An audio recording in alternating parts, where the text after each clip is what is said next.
আসসালামু আলাইকুম। স্মার্ট ক্লাসরুমে আপনাদেরকে স্বাগতম। দেখুন, বিসিএস ২৯তম বিসিএস এই অঙ্কটা এসেছে যে কোনো চাকরির পরীক্ষার জন্য ভেরি ইম্পর্ট্যান্ট।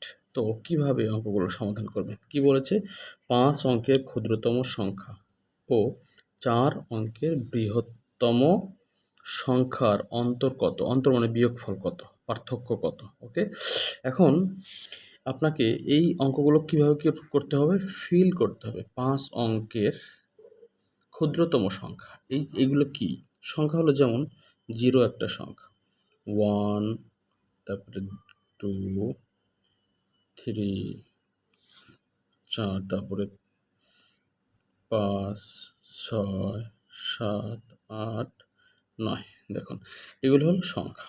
এখন কি বলছে? ৫ অঙ্কের ক্ষুদ্রতম সংখ্যা, অর্থাৎ এখানের যে কোনো সংখ্যা দিয়ে আপনি ৫টা সংখ্যা বানাবেন, অর্থাৎ এই ৫টা দিয়ে এত নিচু মানে এত ছোট সংখ্যা বানাবেন, এর চেয়ে ছোট করে আর লেখা যায় না। এটা হলো মূল কথা।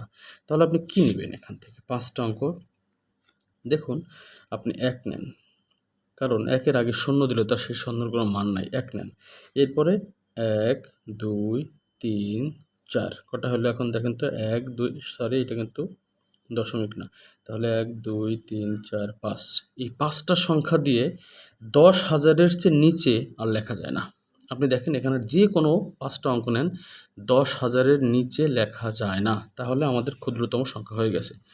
এখন আর কি বলছে? আর বলছে হলো যে ৪ অঙ্কের বৃহত্তম সংখ্যা, অর্থাৎ এমন একটা সংখ্যা আপনাকে নিতে হবে যে ৪টা সংখ্যা সাজাবেন, এর চেয়ে বেশি ওই ৪টা সংখ্যা দিয়ে আর লেখা যায় না। যেমন আপনি যদি ৮ নেন ৪টে, তাহলে কি হবে? ৮,৮৮৮, কিন্তু এর চেয়ে বেশি লিখতে হবে। সর্বোচ্চ কি বলছে? বৃহত্তম, তারপরে ৯ নেন, তাহলে ৯, ১, ২, ৩, ৪। দেখেন ৯,৯৯৯। ৪টা সংখ্যা দিয়ে এর চেয়ে বেশি লেখা যায় না। এটা হলো মূল কথা। এখন এটা বিয়োগ করলে কি হবে?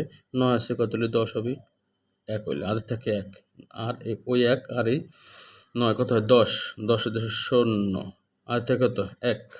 আচ্ছা ১ আর এই ৯ কত হয়? ১০, ১০, ১০ এর ০। ঠিক এইভাবে আসে। মোট এর কি হয়? উত্তর হয় মাত্র ১, অর্থাৎ এর উত্তর হলো গ নাম্বার। ঠিক এইভাবে ফিল করে আপনাকে এই ধরনের অঙ্ক করতে হবে। Thank you so much. যদি আমাদের চ্যানেলে আপনি প্রথম হয়ে থাকেন তাহলে প্লিজ সাবস্ক্রাইব করেন। চাকরির জগতের যে কোনো অধ্যায়ের অঙ্ক আপনি কমেন্ট বক্সে লিখুন, সেই অধ্যায়ের সেই অঙ্কগুলো খুবই সুন্দর করে বেসিক বুঝিয়ে আপনাকে সমাধান করে দেওয়া হবে। এরপরে আসি, আরেকটা অঙ্ক করব। ৩১তম বিসিএসে এসেছে সেম ধরনের একটা অঙ্ক। ৩১তম বিসিএসে এসেছে এই অঙ্কটা। কি করবেন? ০, ১, ২, ৩ এইটা দিয়ে আপনাকে সবচেয়ে বড় একটা সংখ্যা সাজাতে হবে এবং সবচেয়ে ছোট একটা সংখ্যা সাজাতে হবে। সবচেয়ে বড় হলো এত যে এইটা দিয়ে এই সংখ্যা দিয়ে সাজায়ে এর চেয়ে বড় সংখ্যা আর বানানো যায় না। আবার এটা দিয়ে এমন একটা সংখ্যা আপনাকে করতে হবে যে এর চেয়ে ছোট সংখ্যা আর বানানো যাবে না, কিন্তু সেখানে এই ৪টা অঙ্কই উপস্থিত থাকতে হবে। এই ক্ষেত্রে আপনি সবচেয়ে বৃহত্তম যেভাবে সাজাতে পারেন সেটা হলো, দেখেন আপনি প্রথম নেবেন 3, অর্থাৎ 2, তারপরে 3, 2, এরপরে নেবেন 1, এরপরে দেখেন 10, অর্থাৎ ৩,২১০। এই ৪টা অঙ্ক উপস্থিত থাকবে, এর চেয়ে বেশি আর লেখা যায় না। এরপরে সবচেয়ে ছোট আপনি কি নিতে পারেন? দেখেন সবচেয়ে ছোট এই ১ নিতে পারেন, তারপরে ০ বসিয়ে দেন। এরপরে দেখেন আপনাকে কি করতে হবে? ২ বসাতে হবে, ৩ বসাতে হবে। এর চেয়ে ছোট আর লেখা যায় না। দেখেন এর চেয়ে ছোট আর লেখা যায় না। কিন্তু আপনি যদি চিন্তা করেন যে 1 আগে দিব, তারপরে এটা দিব, তারপরে এটা দিব, না, তাহলে তার ওই শূন্যের কোনো মান থাকলো না। এজন্য এভাবে লিখলে হবে না। এখন এটাকে আপনি বিয়োগ করেন। বিয়োগ করলে কত হবে? খুবই সহজ, যে এটা সবাই পারে। তাহলে এটার বিয়োগ হয় হলো এত, অর্থাৎ উত্তর ঘ। অঙ্কগুলো খুবই সহজ, কিন্তু না বোঝার কারণে অনেকেই এই অঙ্কগুলো পারে না। তো থ্যাংক ইউ।